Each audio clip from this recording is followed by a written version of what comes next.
प्यारे दोस्तों और साथियों, इंजीनियर विष्णु अग्रवाल का नमस्कार।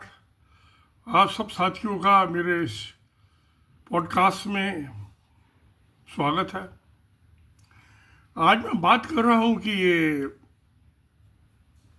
26 और 27 अक्टूबर 2025 को मलेशिया के कुआलालंपुर में शहर में एक मीटिंग चल रही है, south association of south east Asian Nations, Asian. इसमें यूएस के प्रेसिडेंट डोनाल्ड ट्रंप साहब भी आए हुए हैं, चाइना के प्रेसिडेंट भी आए हुए हैं। साउथ ईस्ट एशिया के तकरीबन सभी कंट्रीज के देशों के यहाँ पे राष्ट्राध्यक्ष, हेड ऑफ गवर्नमेंट आए हुए हैं, एक्सेप्ट इंडिया। भारत को छोड़ के बाकी सब आए हुए हैं। और इसका मकसद जो है, जब बनाई गई थी, जितनी भी एसोसिएशन बनाई गई हैं, ये इकोनॉमिक डेवलपमेंट के लिए बनाए गए कि सबका, समाज का, आदमियों का आर्थिक विकास हो, उन्हें अच्छी एजुकेशन मिले, शिक्षा मिले, उनकी अच्छी हेल्थ हो, स्वास्थ्य हो, और 2 टाइम भर पेट खाना मिले। यही तो किसी भी गवर्नमेंट का काम होता है। मगर हालात कुछ उलट पुलट भी हो जाते हैं। ये जब पहला इंडस्ट्रियल रिवॉल्यूशन हुआ था 19वीं सेंचुरी में, 1800 के बाद, जब सबसे पहले स्टीम इंजन बना, मैन पावर को मशीन पावर ने सब्स्टिट्यूट किया, तो उससे मास प्रोडक्शन बड़े पैमाने पे, वो सब यूरोप में हुआ था।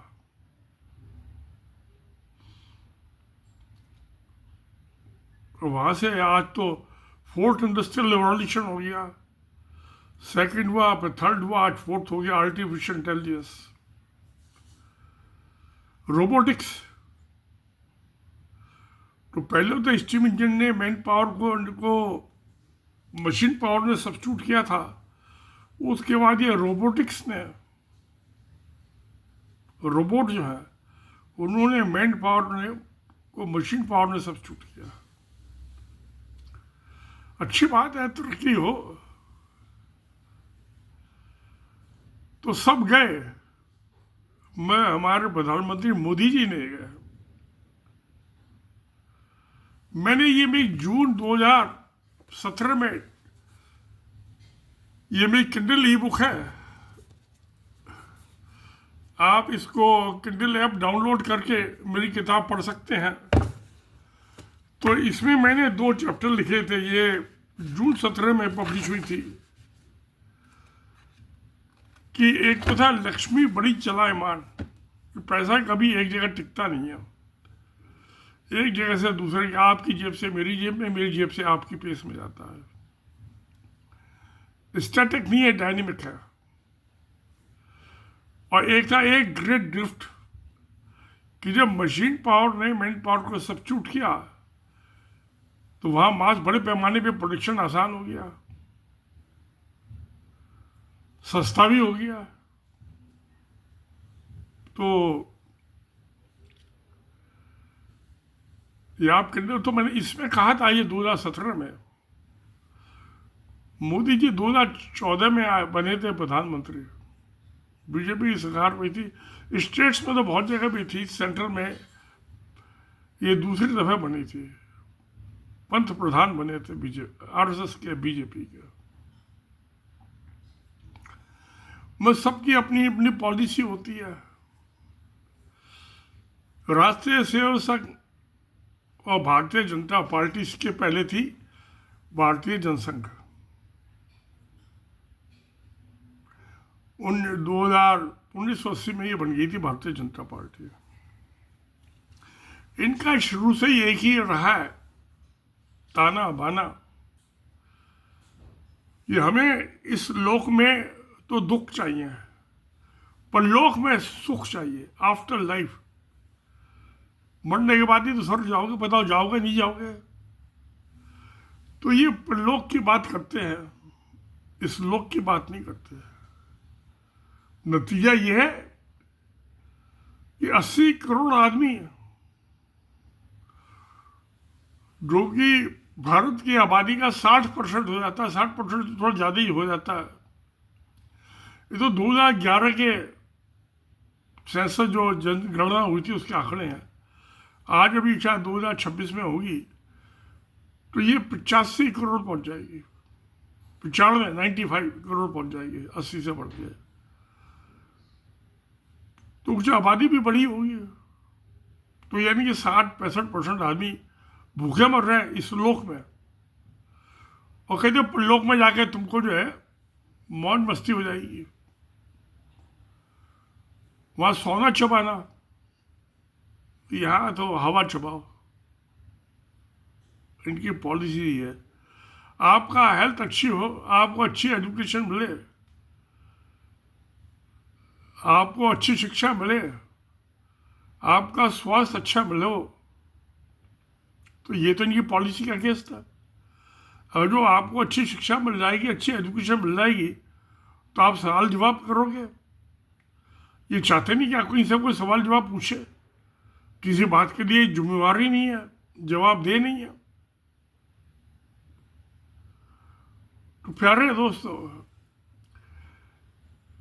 जिस देश की सरकार अपनी जनता के लिए जवाबदेह नहीं है, हालांकि RTI और राइट टू इंफॉर्मेशन एक्ट बना था 2005 में, उससे पहले राइट टू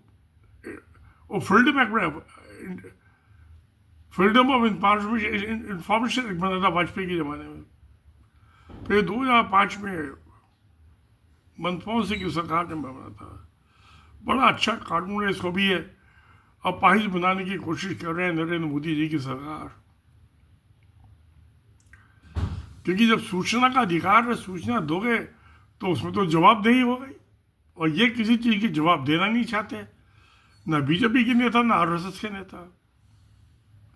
ये तो परलोक की बात कर रहे, इस लोक की तो बात ही नहीं करते कि मरने के बाद ये होगा वो। अरे किसने देखा मरने के बाद? क्या देखा क्या नहीं देखा? तो क्या वो मैंने और दूसरी किताबों में जिक्र किया, स्वर्ग और नरक का। जब मैं सिक्किम गया था 2017 में मई में, हाँ वो भी इसी किताब में जिक्र है इसका, लोक परलोक का। मुझे कौन कौन स्वर्ग में मिला था और कौन कौन नरक में मिला था। जब मेरी धर्मराज से मुलाकात हुई थी, उन्होंने अपने छोटे भाई यमराज को कहा इनको घुमा के लाओ। कुछ नहीं है परलोक में, जो कुछ है इसी लोक में है। तो प्यारे दोस्तों, तो मेरा कहना यह है कि ये डेवलपमेंट की तो बात करते ही नहीं, तो जो आगे बढ़ रहा है वो पीछे खींचने की बात कर रहे हैं। स्कूलों की एजुकेशन का बंटाधार देखे थे, रामायण पढ़ो, महाभारत पढ़ो, गीता पढ़ो, साइंस की किताब मत पढ़ो प्यारे दोस्तों। साइंस की किताब पढ़ोगे तो आपकी क्यूरियोसिटी पैदा हो जाएगी, ये क्यों हुआ, ये क्यों, कोई तो जवाब नहीं देना चाहते RSS और बीजेपी के नेता। क्या 80-60% आदमी भूखे होंगे और राशन नहीं दो तो भूखे मर जाएंगे, बलवा हो जाएगा। क्या किया जाए, इनकी भी मजबूरी है। तो अगर जो डेवलपमेंट हो जाए, एजुकेशन हो जाए, हेल्थ हो जाए, तो वो सवाल पूछेंगे। सवाल का जवाब इनके पास है नहीं। ये तो बेपढ़े लिखे हैं। ये तो परलोक की बात बताना शुरू कर देंगे आपको, इस लोक के जवाब देने के बजाय। आफ्टर लाइफ, मरने के बाद। अब जो आपने 80 करोड़ आदमी को, 60% आदमी को मुफ्त राशन दे दिया, तो कहीं से तो आ रहा है। तो देश की इकोनॉमी, अर्थव्यवस्था डाउन एंड डाउन जा रही है। बड़ा बुरा हाल है।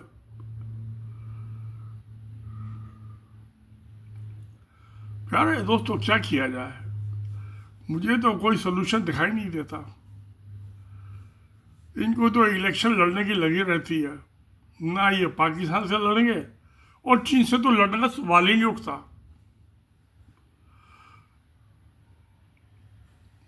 2-2.5 हजार स्क्वायर किलोमीटर की जमीन चीन को दे दी। और जो 370 खत्म किया था कश्मीर में, वो कौन सी बड़ी बात है? पार्लियामेंट से जो चाहे सब, आधे आदमी तो क्रिमिनल हुआ जिनके खिलाफ फौजदारी के केस है रजिस्टर्ड।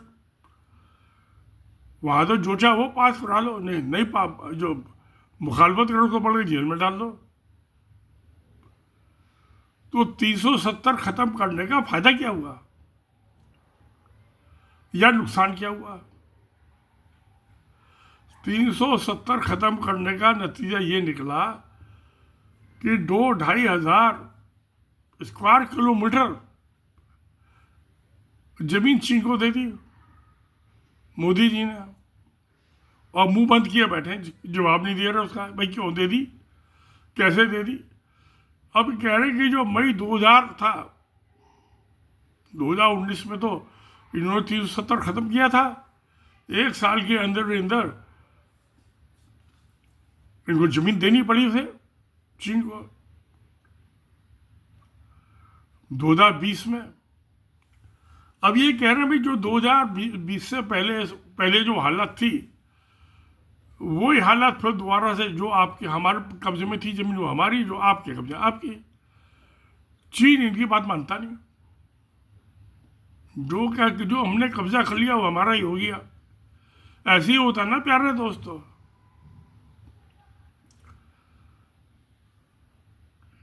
तो वो जमीन वापस नहीं दे रहा और जमीन पे कब्जा करने की फिराक में। समस्या भयानक होती है। अरे मोदी जी तो जाते नहीं वहां। अरे भाई, जब अहमद शाह अब्दाली आया था 1761 में, पानीपत में लड़ाई हुई थी, तो उसने कोई दूसरा आदमी भैया खुद आया था फौज के आगे आगे। जो पानीपत की तीसरी लड़ाई हुई थी, जब दूसरी लड़ाई हुई थी, जो बाबर था वो भी खुद आगे आगे आया था अपनी फौज के साथ। ये फौज के साथ कहीं जाता ही नहीं है। ये तो इलेक्शन लड़ने चला जाता है फौज के साथ लड़ने की बजाय। और बाबर को इलेक्शन लड़ने गया था, उधर तलवार लेके आया था। अब दूसरी हिंदुस्तान में जो था, बाबर जो था पहला था जो काबुल से चला और पानीपत आ गया और लड़ाई हो गई। हिंदुओं ने गद्दारी की इब्राहिम लोदी के साथ, उसके साथ जाके लड़े नहीं बाबर से। तो बाबर भी आधा मुसलमान है, इब्राहिम लोदी भी मुसलमान। और पहली चीज ये हुई कि जो बारूद है पाउडर, उसका सबसे पहली दफा जो इस्तेमाल हुआ वो बाबर ने किया था साउथ एशिया में, हिंदुस्तान में। उससे पहले था नहीं। अब ये दिवाली अभी 7 दिन पहले हुई है, उसमें खूब बारूद का इस्तेमाल हुआ। तो वैसे तो बाबर को गाली देते हैं मुसलमान को, मगर जो बारूद गन पाउडर लाया उसका इस्तेमाल ये खुद कर रहे हैं। इनका कोई त्योहार उसके बिना पूरा ही नहीं होता। जो गन पाउडर है तोप में बड़ा हो जाता है, उसमें छोटी क्वांटिटी में है, मात्रा में है।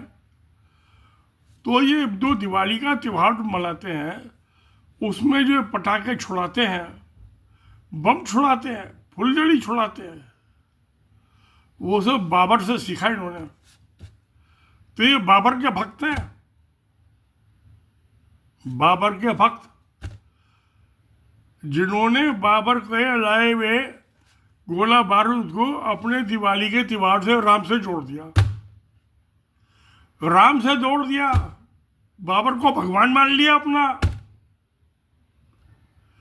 और जब सुप्रीम कोर्ट ने ऑर्डर कर दिया कि ये पटाखे आतिशबाजी नहीं होगी, तो कहते हैं आपने हमारे धर्म की हत्या कर दी, राम की हत्या कर दी। तुम्हारी हत्या का राम की कहा से तो बाबर की हत्या कर रही है सुप्रीम कोर्ट। गोला बारूद तो सबसे पहले बाबर लाया था 500 साल पहले। उससे पहले तुम्हारे पास कौन सा गोला बारूद था, कौन से पटाखे थे? ये तो 100-150 साल पहले तुमने सीखा बनाना। तो दिवाली पे जो ये गोला बारूद छोड़ रहे हैं, पटाखे छोड़ रहे हैं, ये सब बाबर की देन है। तो ये ऐसा नहीं है बाबर की औलाद है। उससे बाबर से पहले यहाँ कोई गोला बारूद नहीं था, तलवार और भाले होते थे, लड़ाइयाँ होती थी, तब पहले भी बहुत हुई हैं, भाई भाई की होती थी। तो एक तो ये दिवाली का इस साल जो त्योहार मना, एक बार फिर इन्होंने बाबर को याद किया और उसको सलाम किया कि भैया गोला बारूद तुमने हमें सिखाया। उससे हमारा परिचय, इंट्रोडक्शन आपने करवाया बाबर ने, तो आप हमारे धर्मगुरु हो। गीता रामायण से बकवास है, मोदी बकवास कर रहा है। जिसने आपको सिखाया गोला बारूद का इस्तेमाल, तो वही तो गुरु हुआ, और कौन हुआ? बाबर से पहले कभी गोला बारूद का इस्तेमाल नहीं हुआ, वही लेके आया था यहाँ, और सबको इनको गुलाम बना लिया, सबको गोला बारूद का इस्तेमाल करना सिखा दिया। यूरोपियंस को भी गोला बारूद का पता नहीं था। वो चीन ने इन्वेंशन हुआ था उसका, गोला बारूद का, गन पाउडर का। और वो जो थे जा रहे थे यूरोप, टर्की वगैरह को बेचने के लिए, रास्ते में बाबर मिल गया, जो रास्ते में मिल गया उसको बेच दिया, मिल गया आधे रास्ते। बाबर ने उसको लेके हिंदुस्तान में आ गया पानीपत में। तो इनसे जो दोस्ती कराई है वो बाबर ने कराई है गोला बारूद से, ये पटाखे फुलझड़ी और बमों से। उससे पहले तो राम को ही नहीं पता था, वो तो तीर कमान से लड़ता था, हनुमान गधे से लड़ता था, उनके पास गन पाउडर नहीं था। तो प्यारे दोस्तों, ये अब परलोक की बात कर रहे हैं कि भाई इस लोक में तुमको भूखा रहना पड़ेगा, बे पढ़े लिखे रहना पड़ेगा, तंदुरुस्ती तुम्हारी खराब रहेगी। अब ये दिवाली पे कह रहे हैं कि भाई पोल्यूशन बहुत बढ़ गया, जो दमे की और बीमारी के बिलों की हालत खराब है। मैं बंगलौर से मैं बैठा हूँ, यहाँ लेस देन 100 AQI है, 80-85 के आसपास है, और दिल्ली में पहुँच रहा 400। ये बाबर की देन है। गन फोड़ रही है, पटाखे छूट बढ़ जाए, तो बाबर ने सिखाया इन्हें, उससे पहले तो हिंदुस्तान में था ही नहीं।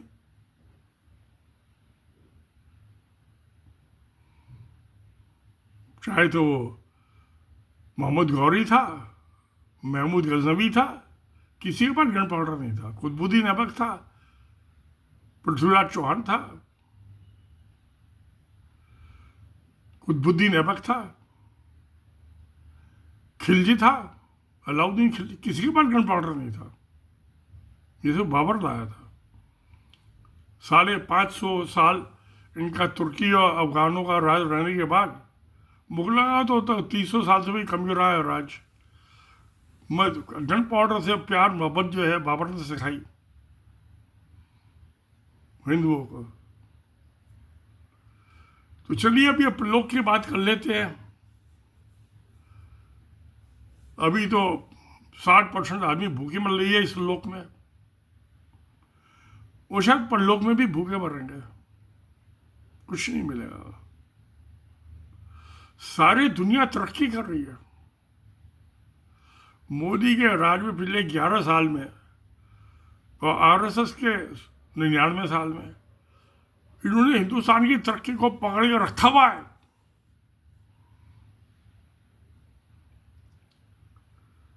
आगे नहीं बढ़ने दे रहे। हाँ, अपने लिए महल चौबारे बना लिए, 3 टावर दिल्ली में बना लिए, 12-12 मंजिल के 600 ऑफिस बना लिए एयर कंडीशन हिंदुस्तान की 600 जिलों में। आपके मेरे पास एक कमरे का, मेरे पास एक ही जमीन ही नहीं है। मकान की तो बात ही छोड़िए, मैं तो जल फुट के राख हो जाऊंगा, मुझे 2 गज जमीन भी नहीं चाहिए दफन होने के लिए। तो प्यारे दोस्तों, ये अब ये south east association south east Asian Nations की जो 26 और 27 अक्टूबर 2025 को मीटिंग हो रही है, वो तो सब आगे बढ़ना चाहते हैं, तरक्की करना चाहते हैं। जब ये सेंट्रल स्कूल बने थे, CBSE central board of education school education, तो 1965 में ये वापस लौट के आए थे मलाया, ये मलेशिया मालूम उस टाइम मलाया होता था, और ये तांगानिका, जंजीबार, अल्तो तंजानिया बन गया, नेपाल। इनमें 9वीं 10वीं क्लास को पढ़ाने के लिए टीचर नहीं थे, तो इंडियन गवर्नमेंट ने इनको 5 साल के कॉन्ट्रैक्ट पे भर्ती करके अब वहाँ बच्चों को पढ़ाने के लिए भेजा था, और 5 साल के बाद लौट के आए तो उनको जॉब चाहिए स्कूलों में, तो सेंट्रल स्कूल खोले गए जगह जगह। उससे पहले मिलिट्री स्कूल तो होते थे, central board of direct secondary education CBSE बन गया। तो आज वो जहां हमने टीचर भेजे थे मलेशिया, इंडियन गवर्नमेंट ने जवाहरलाल नेहरू के टाइम में, आज वहां से टीचर यहाँ आ रहे हैं। वो इकोनॉमिक, उनका आर्थिक विकास बहुत हो गया। मोदी ने आर से पिछड़ा कर दिया हिंदुस्तान, क्योंकि तो परलोक की बात करो, इस लोक से कोई लेना देना ही नहीं है। इस लोक से जो लेना देना है वो तो कम्युनिस्टों को लेना देना है, या कांग्रेस को लेना देना है। ये तो परलोक की बात कर रहे हैं। तो प्यारे दोस्तों, देखा जाएगा, मुझे तो परलोक में कुछ चाहिए नहीं, जो कुछ चाहिए इस लोक में ही चाहिए। परलोक में कोई पेंशन भी नहीं मिलती, कोई पेंशन नहीं मिलती, इस लोक में मिलती है। वो जो क्वीन विक्टोरिया का प्रॉमिस था 1860 का, जो कलकत्ते में वो कलकत्ता में थी ना 1911 तक, तो कैपिटल जो थी इंडिया की, तो वहाँ पे पत्थर पे खुदा हुआ है कि परमानेंट जॉब देगी इंडियंस को, और रिटायरमेंट के बाद पेंशन देगी।